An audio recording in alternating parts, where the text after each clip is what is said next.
Shalom bien-aimés et bienvenue à notre temps d'intercession pour les couples dénommé 31 jours de prière pour les conjoints, en abrégé 31 GDP conjoints.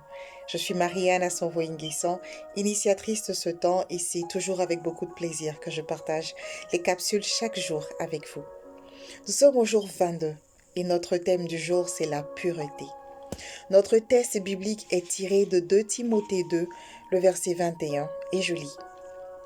Je me conserve pur, devenant un vase d'honneur sanctifié, utile à mon maître et propre pour toute bonne œuvre. Parole du Seigneur.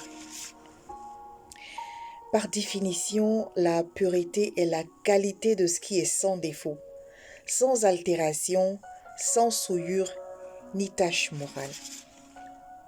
C'est la qualité de ce qui n'est pas pollué, me dit mon dictionnaire de Larousse. Bien-aimé, quel est toi-même ton niveau de souillure?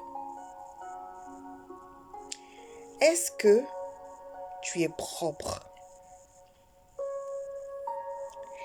Est-ce que tes yeux, qui sont la porte de ton âme, regardent des choses qui ne souillent pas ton âme? Est-ce que ta bouche consomme des choses qui ne souillent pas ton corps? Et dans le couple que tu t'apprêtes à construire ou dans celui dans lequel tu es, quelle est la place de cette pureté?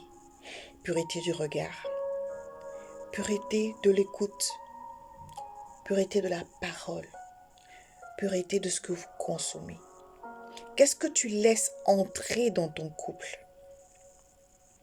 Est-ce que tu te tiens à la porte et tu veilles tout ce qui te touche, tout ce qui touche ton conjoint? Parce que ce qui te touche, bien-aimé, touchera forcément ton conjoint, ta conjointe, d'une façon ou d'une autre. Parce que par ce lien que vous avez tous les deux, vous devenez une seule chair.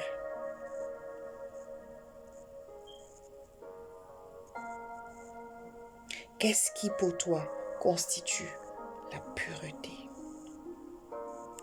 L'union sacrée que vous êtes en train de construire, que vous avez déjà construit, cette union sacrée scellée par le sang du Christ, fait de cette union pureté pour vous et pureté pour ce que vous constituez. De sorte à ce que Christ soit glorifié, parce que la lumière vient forcément enlever toute obscurité.